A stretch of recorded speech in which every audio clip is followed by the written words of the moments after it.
Bienvenidos a Café y Fútbol, el podcast donde el aroma del café se mezcla con la pasión por el deporte rey. Aquí exploramos cada rincón del fútbol, desde las historias sorprendentes hasta los temas y debates más actuales. Con una taza de café en mano, te traemos análisis, anécdotas y charlas imperdibles. Prepárate para un buen café y una conversación futbolera sin igual. Escúchanos en Spotify, YouTube o en tu plataforma preferida. Aquí comienza Café y Fútbol.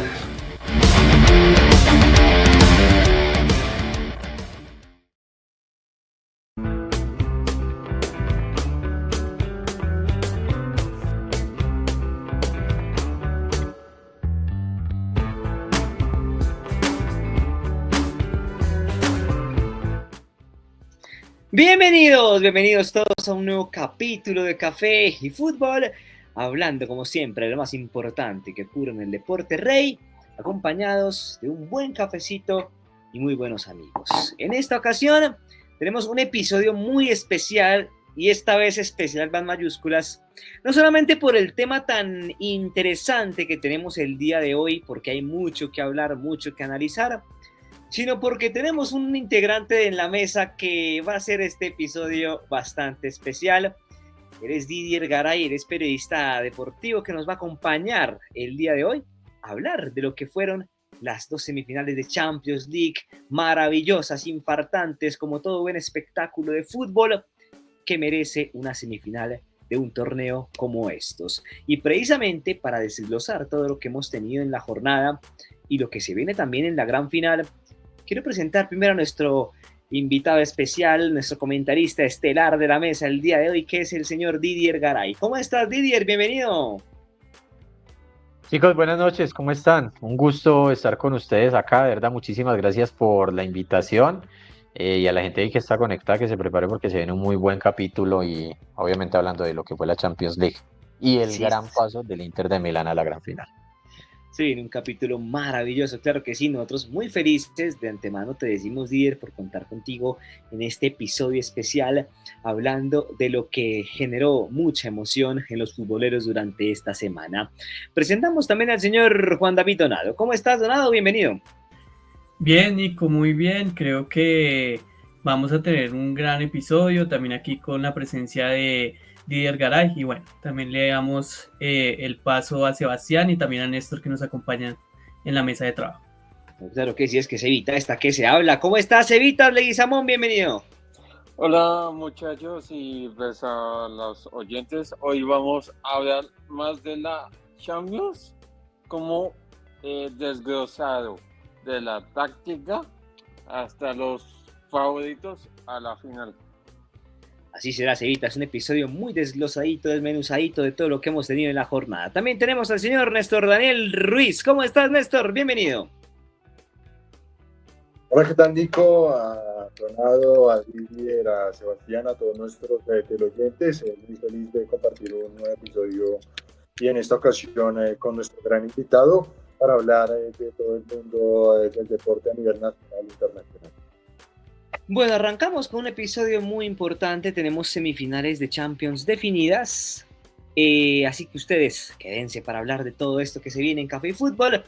Pero antes tenemos el dato curioso de la Champions, porque siempre las competiciones de las que hablamos, casi todas tienen un dato importante. Y esta vez, como siempre, el señor Néstor Daniel Ruiz, que es el hombre de los datos curiosos, nos tiene el dato de la Champions. Néstor, cuéntanos un poquito qué podemos hablar de este torneo. Claro que sí, Nico. El dato de la Champions es que Luis Enrique, el técnico español, eliminó a todos los equipos de la Premier League que enfrentó en esta ocasión y es un favorito al título de Champions League. Ese es el dato. Tremendo dato, Luis Enrique, que siempre lo hemos dicho aquí, siento que es uno de los mejores entrenadores del mundo actualmente, no solamente por por lo que ha logrado, sino por cómo concibe el fútbol. Y en esta ocasión, eliminar a todos los equipos de Premier que enfrentó no es para mucho menos, siendo que es un técnico que sabe enfrentar a estos equipos que de por sí están en la mejor liga del mundo. Excelente dato, claro que sí, Néstor Daniel Ruiz.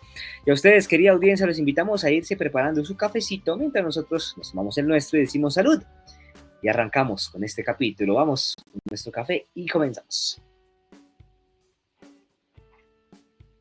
Bueno, para arrancar, vamos a empezar con una llave maravillosa en estas semifinales de Champions League que se han definido, que hemos tenido emociones por doquier, emociones muy importantes, emociones que se ven reflejadas en lo que es el espectáculo, en lo que suelen ser este tipo de partidos. Y arrancamos con, yo creo que para muchos, y digo para muchos, no solamente periodistas, sino también muchos aficionados al deporte rey, la consideran la mejor semifinal de la historia. Y es Inter 4, Barcelona 3. Un verdadero partidazo el que hemos vivido. Una serie que además nos dejó 13 goles, porque recordemos que el partido de ida quedó 3-3 y este 4-3. 7 goles en este, 6 en el de ida, 3 en total. Una llave para enmarcar, para recordar por siempre. Y para comenzar hablando de esta llave, pues qué mejor que escuchar a nuestro querido Didier Garay, que está con nosotros el día de hoy, precisamente, para que hablemos un poquito, Didier. ¿Qué podemos comenzar diciendo? ¿Cuál es tu percepción de lo que fue esta gran victoria agónica de por sí del Inter frente al Barcelona? Decir que Inter ganó a lo Inter. Sí. A lo Inter en un escenario que históricamente cuando el Inter se ha presentado en estas instancias de Champions League ha sido en contextos sumamente sufridos. Y de hecho, en uno de los antecedentes quizá un poco más recientes, en una semifinal de Barcelona-Inter, cuando Mourinho era quien orientaba los destinos del equipo italiano, pues fue algo similar con un equipo supremamente aguerrido. Entonces, ¿por qué digo que Inter ganó a lo Inter? Porque esta semifinal tuvo desde la alegría de plantearte un tremendo partido en España, con un muy buen resultado, con un 3-3 en donde se hacía pensar que ya de vuelta en San Siro pues iba a ser prácticamente paseo, y no fue así. Pero pasar de esa alegría, de definir la llave en casa, con una ventaja mínima, me atrevo a decirlo, por tener a su público a favor, a pasar a la angustia de estar perdiendo el paso a la final en los últimos minutos, hasta volver y recobrar lo que era la alegría de volver a tener el paso a la final, con ese gol agónico ya en tiempo de adición. Entonces, ese es el contexto del Inter, históricamente ha sido así, y ya hablándolo en el plano más reciente, este Inter volvió a ser un Inter aguerrido, un Inter de corazón, un Inter supremamente táctico, me pareció a mí, que ya lo vamos a hablar más adelante incluso, y un Inter que de verdad deja muy buenas sensaciones de cara a lo que es la gran final ante PSG. Bueno, un Inter que gana a lo Inter, es la definición de nuestro querido Didier Garay en esta llave. También quiero escuchar el concepto de Donado. A ver, cuéntanos, Donado, que de hecho una infidencia aquí, lo vimos juntos con este caballero y ustedes hubieran visto su cara. La cara de Donado en las semifinales lo dijo todo, cambiaba cada 5 minutos. Donado, cuéntanos también tu concepto. Bueno, este partido realmente pues estaba como con ese subir y bajar, pues uno se sentía como una montaña rusa de emociones, como lo decía Didier, pero si yo quiero destacar algo, primero quiero resaltar el trabajo del defensor Acerbi, que es el que le da el 3-3 y que pues forza la prórroga, que dato no menor, es el primer gol que tiene en competiciones europeas, es un defensor que no había hecho goles en este tipo de competiciones y es el primero para él, 37 años.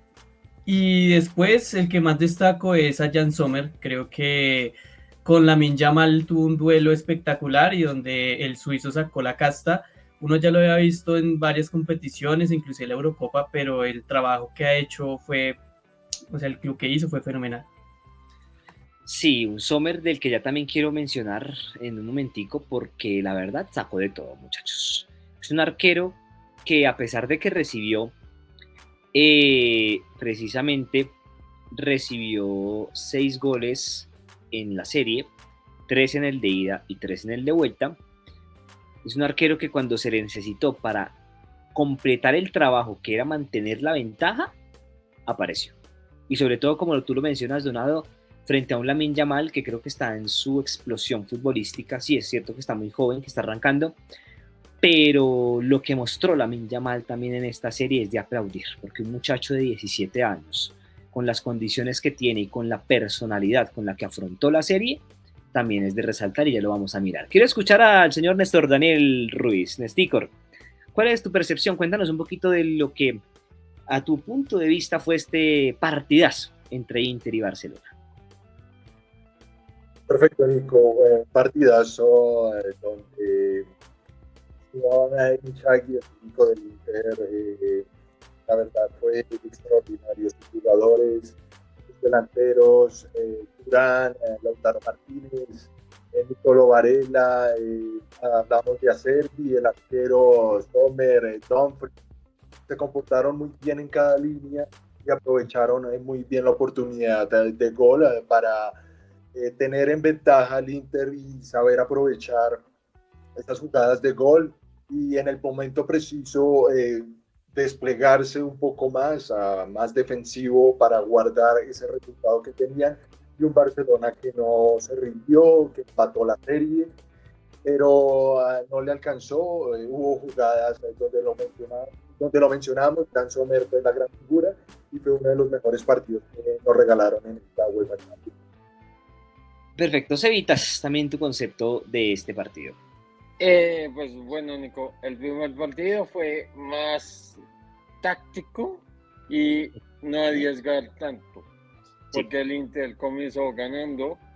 Obviamente la ingenuidad de Lamine Yamal, pues el Barcelona hoy en día es uno de los que mejor juega, y pues en el partido de vuelta el Inter no arriesgó resultados, sino lo puso y le atacó muy bien al Barcelona, quitándole los espacios para no generar el juego. Sí, la verdad es que el Inter se va ganando el primer tiempo 2-0, recordemos, con goles de Lautaro y Calhanoglu. Ya parecía ser un primer tiempo donde le salía todo perfecto al conjunto de Inzaghi, pero el Barcelona quiso hacer la de Barcelona también, y con Donado lo hablábamos en ese momento, y es, el Barcelona es un equipo que está acostumbrado últimamente a remontar, y estuvo muy cerca.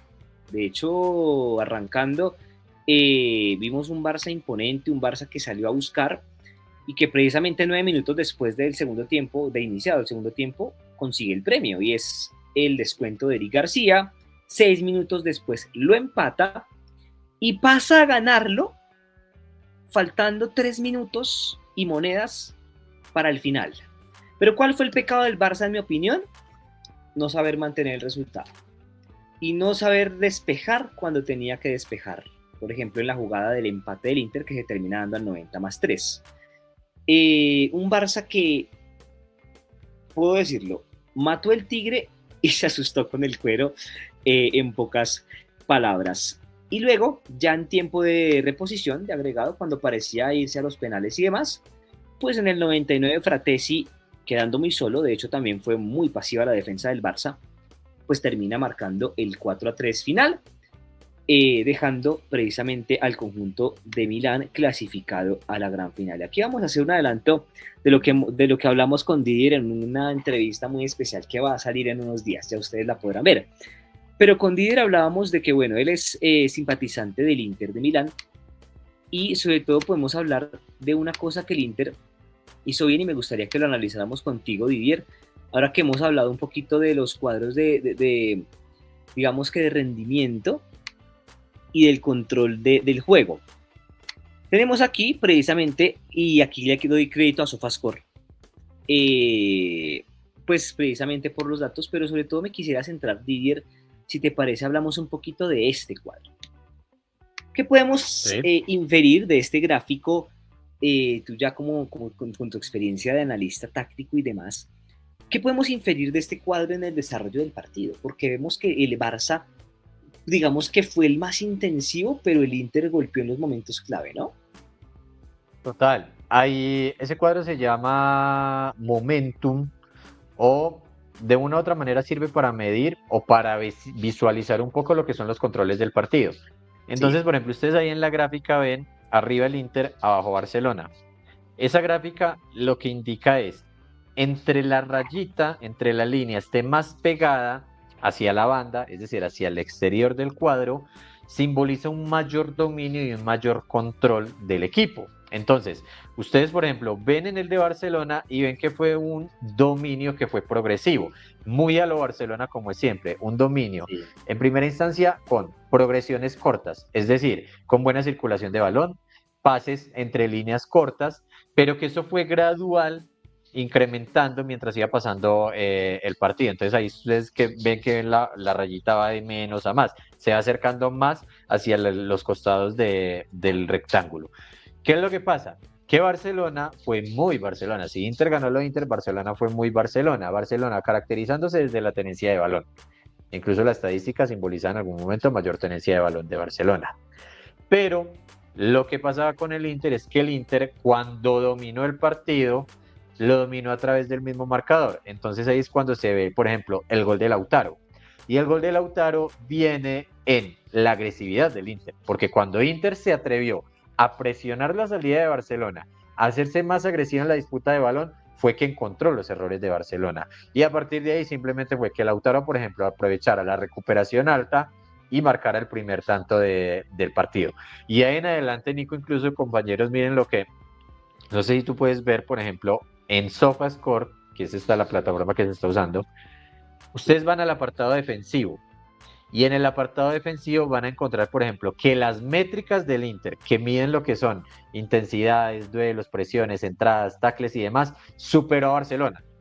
Ahí es que Inter se hizo superior en el control del juego, por más que no haya tenido la pelota, por más que en algún momento haya estado contra su arco, pero cuando se trataba de un partido de friccionar, de chocar, de ir y pegar, Inter fue superior a Barcelona. Y ahí yo creo que fue donde estuvo también la diferencia. Y ya ustedes lo miran, por ejemplo, algunos otros aspectos para remarcar. El dominio de Inter, por ejemplo, desde, no sé, carriles exteriores. Dumfries por un costado fue fundamental.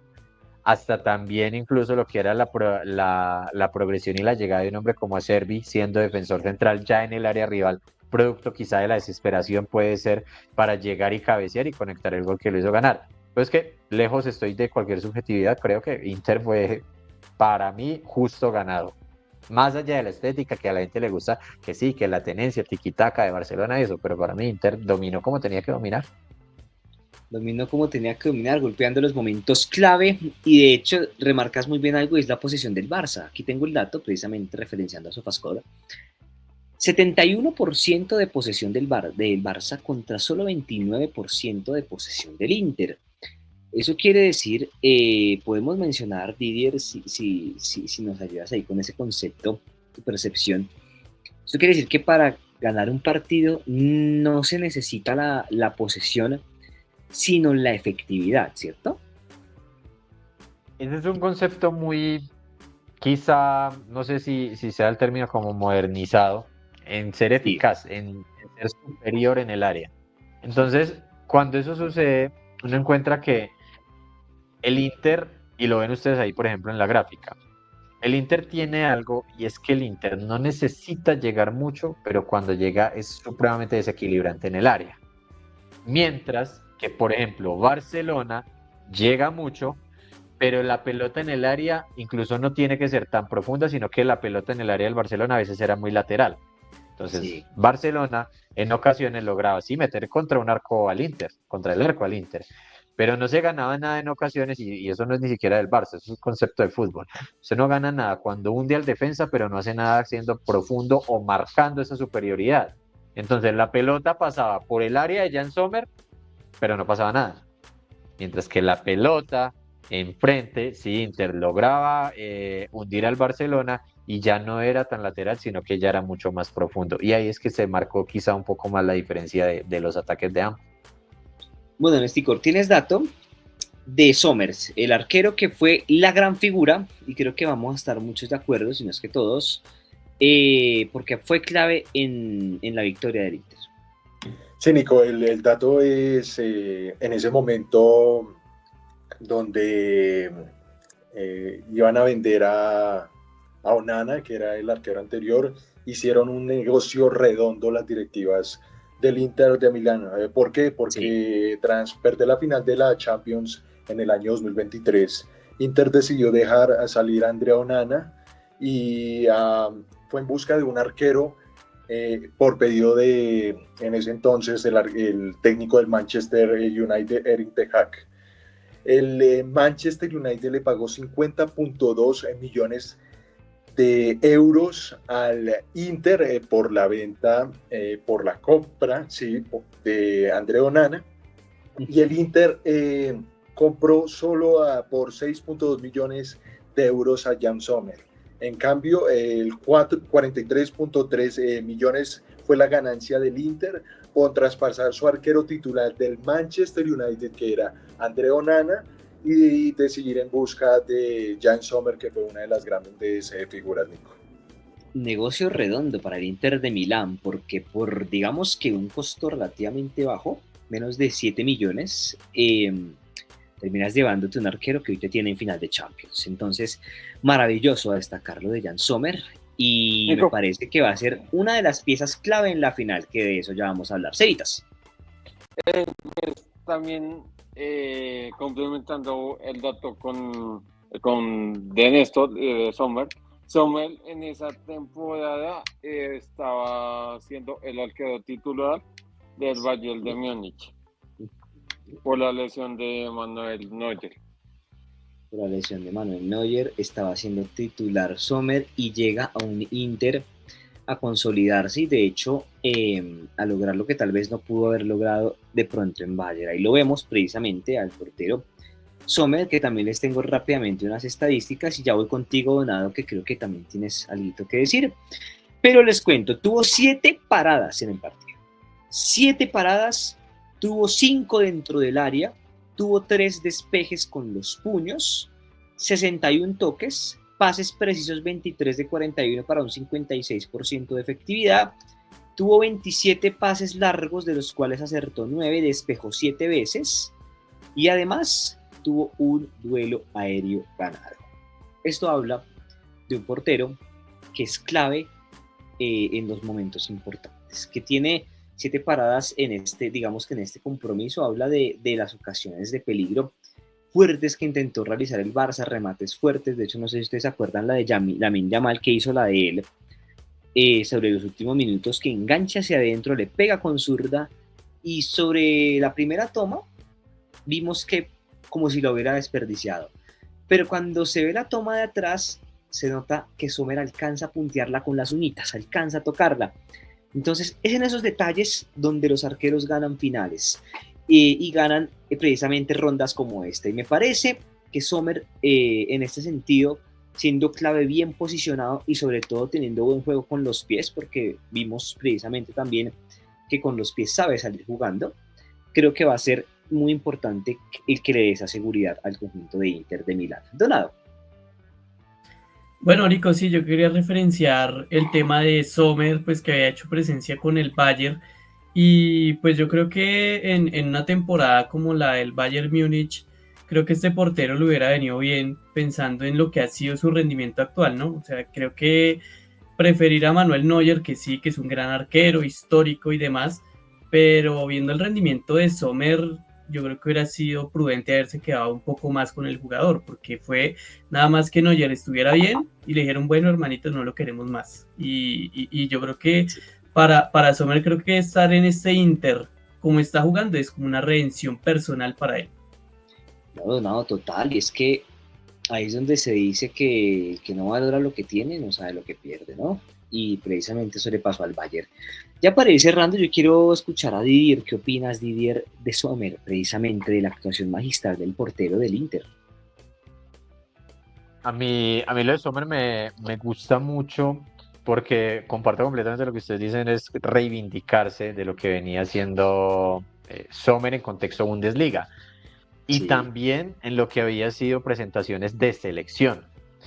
En el análisis, por ejemplo, ya de lo que es Sommer, cuando ya, por ejemplo, lo comparan con Manuel Neuer y en un escenario de Bayern Múnich, yo creo que hay que destacarle algo a Sommer y es cómo se adapta a los distintos equipos. Porque entonces Sí. ustedes toman a Sommer en un escenario de Bundesliga, en un Bayern Múnich, en donde el arquero tiene que ser protagonista, pero en muchas ocasiones más que todo por el juego con los pies, por el inicio de juego ante una propuesta netamente ofensiva. Sí. Pero ahora Sommer es figura en un contexto netamente defensivo ante el Inter, con el Inter de Milán ante Barcelona, en donde termina siendo la figura del partido. Y cuando tú tienes entonces un arquero que es brillante con los pies en su equipo anterior y ahora es brillante ratificando lo que tiene que ser un arquero, que es ser gato y ser muy buen portero bajo los 3 palos, pues estamos dando cuenta de uno de los mejores arqueros, creo yo, si no el mejor que hay en la actualidad, y un arquero muy completo que está para lo que pide el fútbol moderno. Un arquero que te responde lo que tiene que hacer atajando, pero que también te dé el plus de jugar.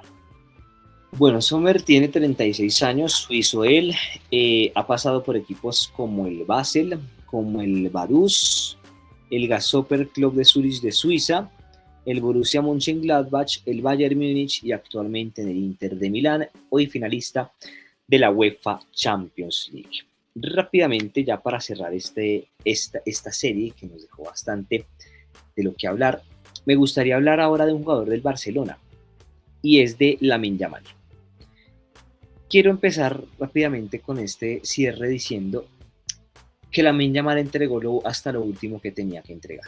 Y si se dan cuenta, las dos series fue determinante. En la primera abrió el marcador, en el primer partido, precisamente el que queda 3-3, Lamine Yamal abre el marcador y se convierte en un hombre importante. Y no sé si les pasó, pero a mí me pasó que por momentos, iban a decir algunos que qué exagerada la comparación, pero por momentos se me pareció a Messi. Porque Messi siento que a veces jugaba parecido. ¿En qué sentido? En que agarra la pelota y no sabes qué va a hacer. Es una incertidumbre total. Me pasaba con Yamal. A veces sí se sabía que iba a encarar hacia adentro, pero cuando agarraba la pelota, y por ejemplo en el partido de ida que tuvo un tiro en el palo en un ángulo imposible, que si no es por precisamente Sommer, el balón se mete, porque fue el toque de Sommer que termina haciendo que el balón dé en el palo. Pues no, digamos que tiene esas jugadas que uno dice, Yamal se atrevió, lo intentó, fue el que más encaró, y siento que realmente Lamine merece su reconocimiento y es un jugador que va a tener mucho, mucho futuro. Me gustaría escucharlos. Primero, claramente, a nuestro invitado especial, Didier. ¿Qué opinas tú de Yamal? ¿Qué prospecto podemos hablar de este gran jugador español? Bueno, lo de Yamal a mí me parece que es supremamente prometedor y ahí me pego mucho a lo que vos decís, sobre todo porque siempre en un escenario de Barcelona va a estar esa inevitable comparación con Lionel Messi. Ahora, a los hinchas de Barcelona, pues también yo creería, no sé, habría que llevarlo con calma, porque si uno se deja llevar por los números, uno dice, Yamal va a ser más que Messi. Yo no creo que vaya a ser así, porque uno analiza los números, analicen esto. Yamal a los 17 años ya está jugando una semifinal de Champions, tiene infinidad de minutos ya, es referente del equipo titular y ya lleva goles como profesional de hecho. ¿Qué hacía Messi en los 17 años? No habían logrado ni siquiera debutar. Estaba en el equipo B de Barcelona. O por ejemplo, ¿qué hacía Cristiano Ronaldo a los 17 años por allá? Creo que fue en 2001, 2002, si no me falla la memoria. Estaba en el Sporting todavía. Y no era el Cristiano Ronaldo y nadie pensaba que iba a ser el Cristiano Ronaldo que fue al final. Entonces, lo de Yamal es sumamente prometedor, pero yo creo que hay que llevarlo despacio en el sentido que la gente de pronto no lo vaya a empezar a marear y que él mismo no se vaya a marear pensando que ya va a ser más que el máximo referente, por lo menos en la era reciente del Barcelona, que es Lionel Messi. Pero por lo demás es un tremendo jugadorazo, promete muchísimo y tiene algo sí que abonarle, yo creo, de los 17 años, que es un líder futbolístico. Y uno encontrar un líder futbolístico dentro del terreno de juego a tan corta edad ya descarga muchísimo el trabajo que tiene que hacer el cuerpo técnico y lo que tienen que hacer también sus compañeros. Ya se puede ir viendo en Yamal un prospecto de un líder nato, de un capitán indiscutido en cualquier equipo en el que esté, ya sea en el Barça, incluso con su selección, donde también ya ha sido protagonista, ¿cierto, Donado? Porque pues Yamal, aparte de todo, ya ganó una Eurocopa con la selección, o sea, ya sabe lo que es festejar un título oficial con la selección. Sí, Nico, me parece que el nivel que está teniendo este jugador es surrealista, porque estamos hablando de una persona de 17 años. O sea, uno tiende a recalcar mucho eso, pero es que, o sea, creo que nunca habíamos visto un jugador a esa edad destacando tanto. Que cuando vemos el partido con el Inter, inclusive uno veía que él era más participativo que otros jugadores experimentados, como incluso Rafinha, que tuvo una eliminatoria muy regular, muy regular. Y por ejemplo, el partido en San Siro no es que haya sido de los mejores, ¿sí? Y ya como cambiando un poquito y mirando la cuestión de rendimiento quizás de otros jugadores, yo creo, y también los pongo como en el debate, que a mi modo de ver el culpable, sí, porque si toca dar nombres, pues a veces es incómodo, pero pues hay que hacerlo. Uno de los culpables de la pérdida de esta eliminatoria, yo diría que es Ronald Araujo. Parece que el uruguayo entró Okay. muy mal en el partido, se come el gol de Acerbi, la marca es muy endeble, y después el regate que hace Turán, porque es que él se come toda esa banda para que después se den como ese enlace de pases, las paredes que logran hacer dentro del área del gol de Fratesi, y empieza desde allí. Inclusive me parece que recordando un poco las palabras de Gundogan, él decía que en muchas ocasiones cuando se juegan este tipo de competencias hay que tener mucha autocrítica. Y cuando uno ve las palabras de Araujo post partido, es que él decía como no, es que en las acciones de juego, cuando uno tiene los escalonamientos, Gerard Martín me tenía que ayudar. A mí me parece que ahí estuvo mal el uruguayo. Ok, fuertes palabras, Donado, oigan, no es tan duro Araujo, no mentiras. Son percepciones, claro que sí. Sí he visto que le han dado mucho, digamos, perdón la palabra, la expresión coloquial, mucho palo en redes. Sí he visto que Araujo lo han criticado bastante porque fue la cuota endeble, pero siento que es un equipo y para mí también tuvo problema el defensor que no despejó el balón cuando tenía que hacerlo, el lateral. Y que termina perdiendo ese duelo donde pues posteriormente viene el centro de Dumfries, que ya vamos a hablar también de él, y que termina pues en el gol del 3-3. Pero sí, son percepciones, claramente, digamos que cada quien mide su grado de responsabilidad.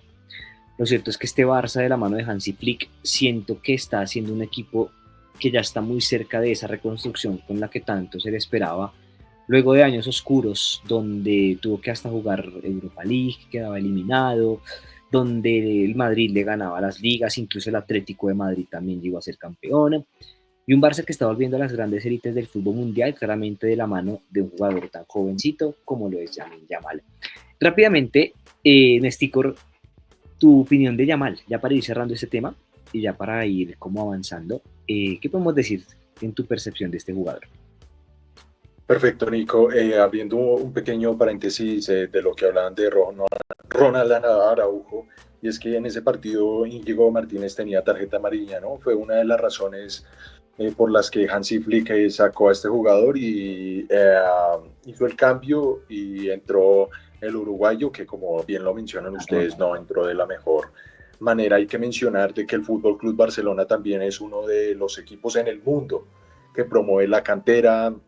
Está Messi, Xavi, Iniesta, Gavi, Pedri, bueno, hay otros jugadores y no podemos dejar de mencionar a Lamine Yamal, que es un jugador determinante, en donde coge el balón y nadie se la puede quitar. En ese partido del Inter lo sufrió mucho Di Marco, fue uno de los cambios que hizo el técnico, y que Yamal le jugó por esa banda y nadie lo podía detener. Es un jugador extraordinario que tiene que tener los pies sobre la tierra y tiene que seguir creciendo como jugador, porque pues tiene una carrera por delante muy grande, Nico.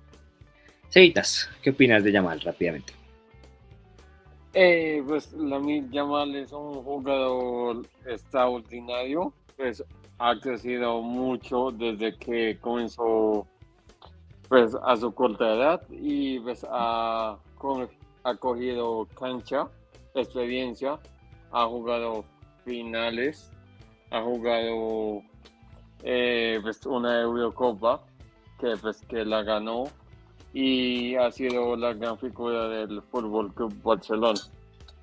Bueno, los números de Yamal: 120 minutos jugados, 125 toques, 44 de 58 pases precisos para un 76%.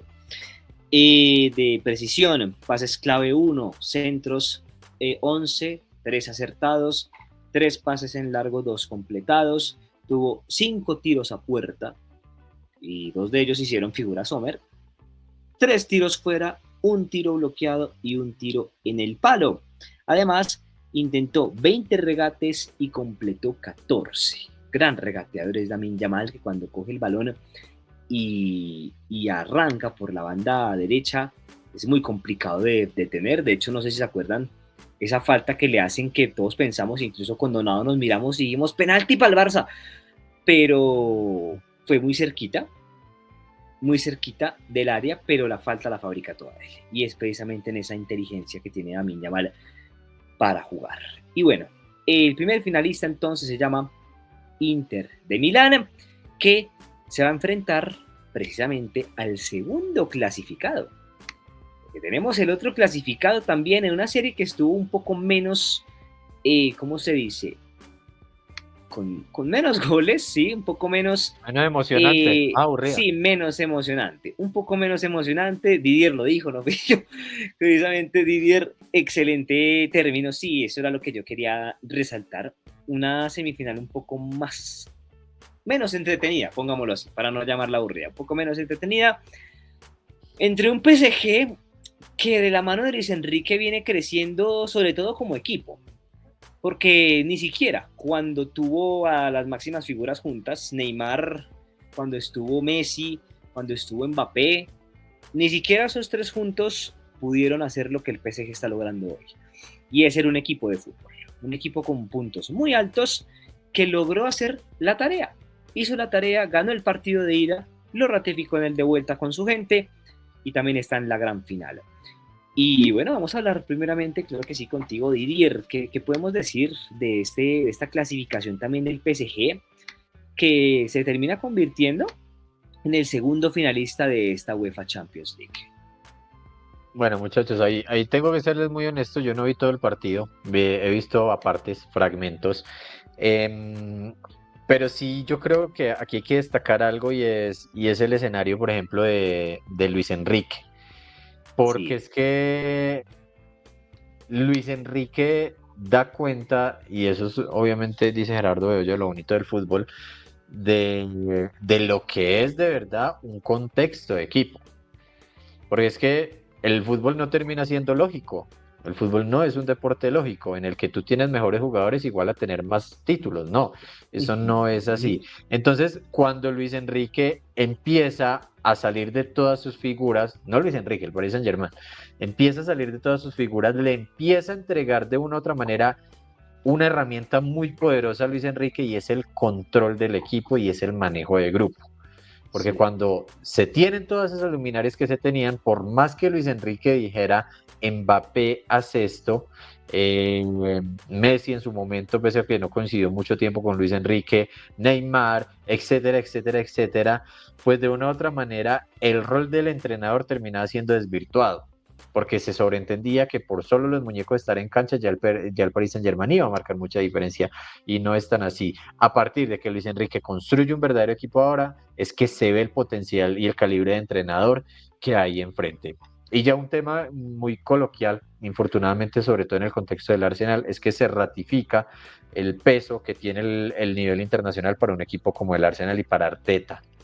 Porque es que lo del Arsenal es ratificar lo que ya viene pasando hace mucho tiempo con el equipo Gunner, y es el peso de la historia y el peso de un contexto definitivo. el remate de la Premier League recientemente la temporada pasada, en donde tenía tremenda ventaja, en donde se termina desinflando en el final, en la etapa decisiva, lo que fue la Europa League también recientemente en un escenario disputado con el Chelsea, y esa eliminación sistemática de momentos clave. Infortunadamente hay que decirlo que a la luz de todo esto le termina pesando obviamente a un contexto del Arsenal.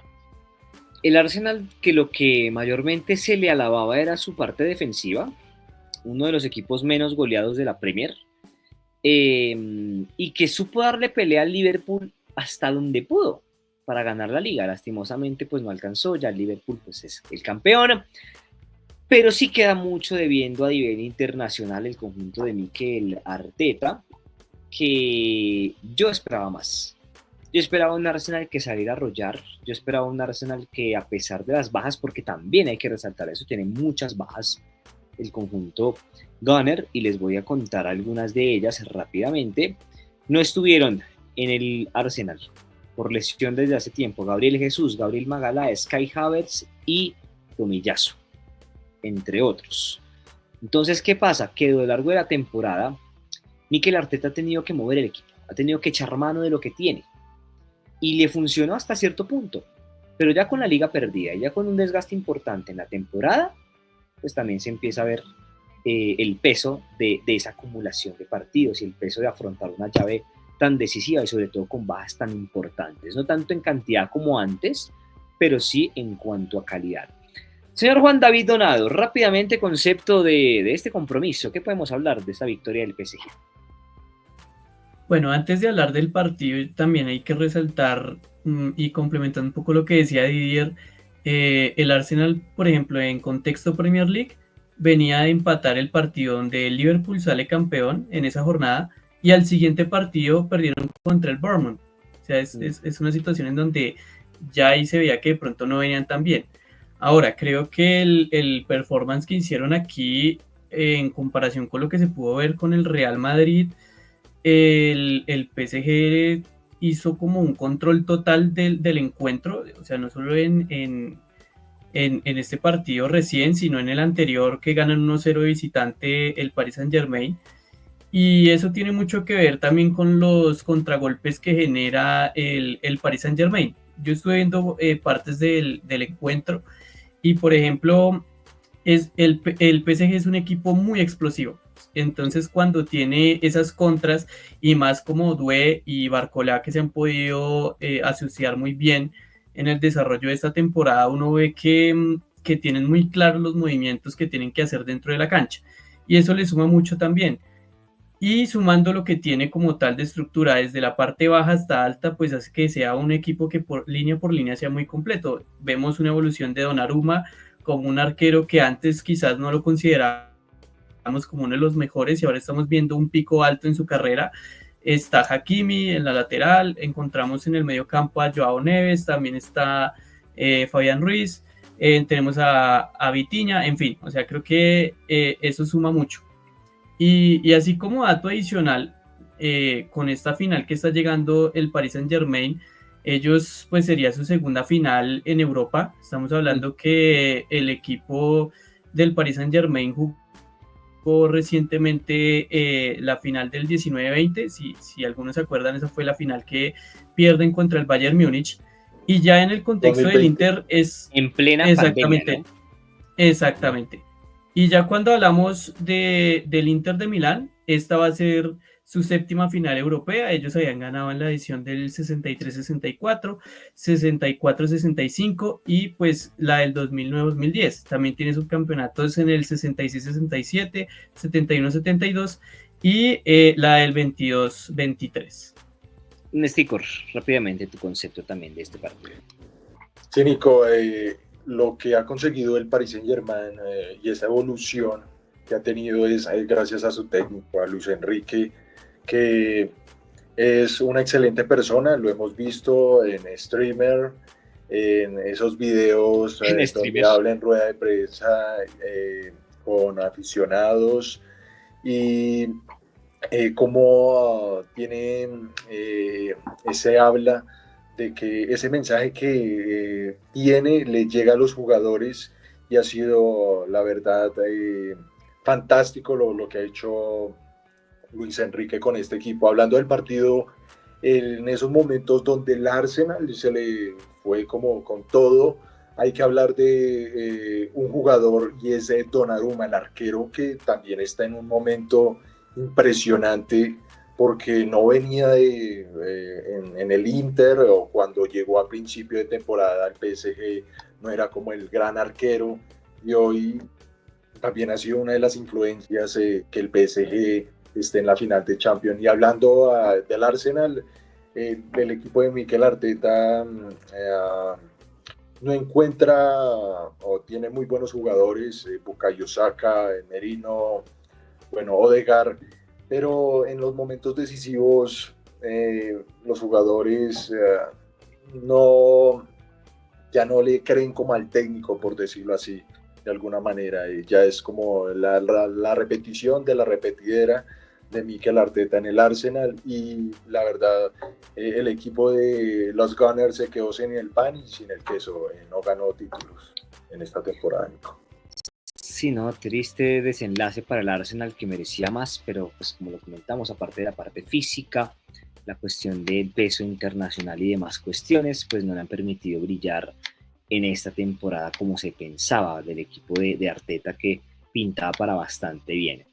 Vamos a hablar ahora nuevamente contigo, Didier, porque volvemos al cuadro de análisis.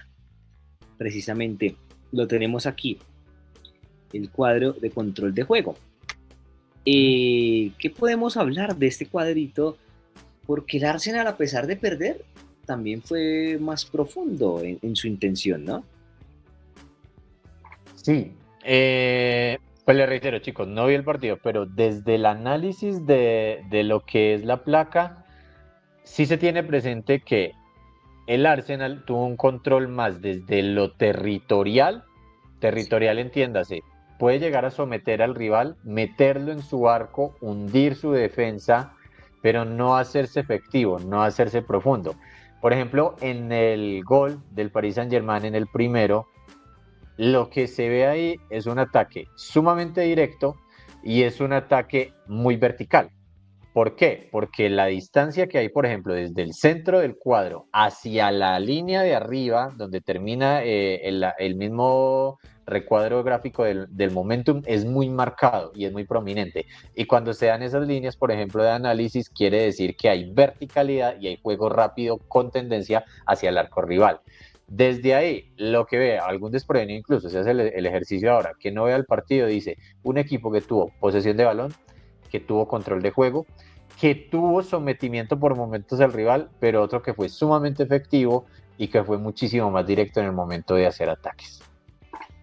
Sí, un PSG mucho más directo, efectivo. En la ida lo supo hacer, porque el gol de Dembélé, que de hecho no fue titular en este partido, fue de un ataque directo, una transición de defensa-ataque que termina culminando muy bien Dembélé, y supo mantener ese partido, ese resultado a favor del PSG en la ida, y aquí en la vuelta, sin ser profundo, como lo menciona Didier, siendo efectivo, logra volver a ganar por la mínima e imponerse 3-1 en la serie global. Recordemos que en este partido, pues, los goles fueron de Fabián Ruiz al minuto 27, Hakimi al 72 y Bukayo Saka al 76, como para dar una pequeña luz de esperanza al conjunto de Arsenal, y que también hubo un penalti desperdiciado. Recordemos que hubo un penalti desperdiciado también en este compromiso. Ya les voy a comentar en qué minuto fue, porque lo tenemos precisamente aquí, o si alguien me pudiera ayudando con ese datico, porque no tengo claro en qué minuto fue ese penal fallado, porque pues también termina, digamos que fallándolo Vitinha en una acción donde lo anunció mucho, hay que decirlo, para los que vieron el cobro, para los que no vieron el cobro, pues lo van a minuto 69. Minuto 69, y se van a dar cuenta cuando vean el cobro que lo anunció mucho Vitinha, muy anunciado el cobro de Vitinha. Fue de hecho muy cerquita del gol de Hakimi. Gracias, Didier, por ayudarme ahí, no encontraba ese dato. porque, bueno, fue el penal fallado al 69 y luego al 72 llega el gol de Hakimi. Entonces, pues para recordar que, bueno, si no anotó el PSG ese penal, ya después llegó ese segundo gol, que termina pues dándole la amplitud en el marcador y también digamos que el control del partido y ya el de la serie como tal. Final azul, prácticamente. Final francesa-italiana. Tendremos Inter de Milán, París Saint-Germain. Y Cevitas, ya para ir cerrando, cuéntanos qué nos tienes para comentar y también la gran final, la fecha de la gran final. Pues sí, Nico, pues al igual el PSG comenzó de menos a más. Porque pues Luis Enrique hizo no como destacar a las figuras, sino formar un equipo. Dembélé antes jugaba de extremo, ves, hoy en día a veces juega de falso 9, el PSG no juega con 9 fijo, como ves, antiguamente, o el fútbol moderno. Y también Donnarumma, pues, de lo poquito se ha destacado, como él mismo eliminó al Liverpool, un gran candidato. Y también, pues, siento que el PSG manejó el resultado. O sea, no como la llave anterior del Barcelona contra el Inter, sino manejar los tiempos. O sea, no arriesgar tanto el partido, proponer para el equipo y pues con ese desgaste hacer cambios para que genere mejor juego y pues y ahí hizo la diferencia, que ahí hizo el segundo gol el PSG. Bueno, Cevitas. Y bueno, la final se juega la gran final. En el estadio del Bayern de Múnich, el Allianz Arena, el 31 de mayo a las 2 de la tarde, hora de Colombia. 31 de mayo, 2 de la tarde, ya saben, PSG, Inter de Milán, qué final se nos viene en la UEFA Champions League, en Múnich, ese 31 de mayo, 2 de la tarde, hora colombiana, para que se programen. Y ya para cerrar, Donado, dato final, porque vamos terminando. Bueno, Nico, el dato que yo les tengo es el siguiente. Cada vez que una final de Champions se ha jugado en el estadio de Múnich, ha habido un nuevo campeón en esta competición. Excelente dato, sí, vamos a ver si augura para el PSG precisamente este presagio. Nico, y ya para terminar, Cevitas, nos vamos. Pues la última final que se jugó en el Allianz Arena fue contra el Bayern, creo, contra el Chelsea. No me parece. Como 2012, creo, que sí la ganó el Chelsea. Con gol de Didier Drogba. Perfecto, Cevitas. Sí, última final entonces jugada en Múnich. Y rápidamente para cerrar, quiero preguntarles a cada uno, ¿quién es su campeón? ¿Quién será el campeón de esta Champions League? Empiezo claramente con Didier. Cuéntanos, ¿quién es tu campeón? Inter. Inter de Milán, campeón para Didier. ¿Te atreves a dar un marcador, Didier? No, es cerradito, pero Inter. Cerradito. Listo, no me atrevo, pero es cerradito. Perfecto. Donado, ¿quién es tu campeón? El Inter va a romper la estadística. Campeón Inter de Milán. Cevitas. Yo voy a decir políticamente correcto. Que genere un partido atractivo, que proponga los dos equipos y pues para cerrar quiero pues bueno, en Sticor, ¿quién es tu campeón? Nico, para mí es el PSG de Luis Enrique. Bueno, yo me voy a ir también con el Inter, no solamente por, digamos que porque ya es campeón o ya ha sabido ser campeón de esta serie, sino que también por lo que viene mostrando la temporada y por la tremenda semifinal que nos regaló, por el porterazo que tiene, por el colectivo. Para mí también va a ser el Inter de Milán. Y ustedes, querida audiencia, ¿Quién dicen que es el campeón de esta Champions League? Queremos también conocer su percepción en los comentarios. Y con esto nos vamos despidiendo, sin antes agradecerle por su sintonía a cada uno de ustedes. Gracias por estar conectados con nosotros. Voy a despedir a mi mesa de trabajo, comenzando claramente con el honor de haber tenido aquí a nuestro querido Didier Garay. Didier, muchas gracias por estar con nosotros en este capítulo. A ustedes, chicos, muchísimas gracias. Una feliz noche. Descansen y a toda la audiencia un saludo. Claro que sí, Didier, que estés muy bien. Un abrazo para ti también. Hasta luego, Donado. Nos vemos. Listo, Nico. Bueno, creo que nos salió una buena charla y bueno, también nos despedimos de la gente que nos ve, que nos escucha y también del compañero Sebastián, Néstor. Hasta la próxima. Cevitas, nos despedimos también. Pues bueno, compañeros y Didier, tuvimos una buena tertulia, un buen debate y obviamente con un excelente tema que es la Champions League. Néstor, nos despedimos. Nico, agradecerles a mis compañeros, en especial a Didier Garay, por este episodio, por compartir sus opiniones de UEFA Champions League y nos vemos en una próxima ocasión. Bueno, lo reiteraré siempre, qué orgullo y qué emoción tan grande haber tenido a Didier Garay Álvarez con nosotros para analizar lo que es la Champions League. Un abrazo también, Didier, muchísimas gracias. Y a todos ustedes, les deseamos que tengan un excelente resto de día, tarde o noche. Y recuerden que nos pueden seguir en nuestras redes sociales como @café y fútbol_OFC en Instagram. También les vamos a dejar nuestras redes sociales aquí abajito en los comentarios también, en la descripción del video, y las redes de Didier para que lo sigan también a él como @Garay Álvarez. Que estén muy bien y nos escuchamos en una próxima ocasión. Chao, chao.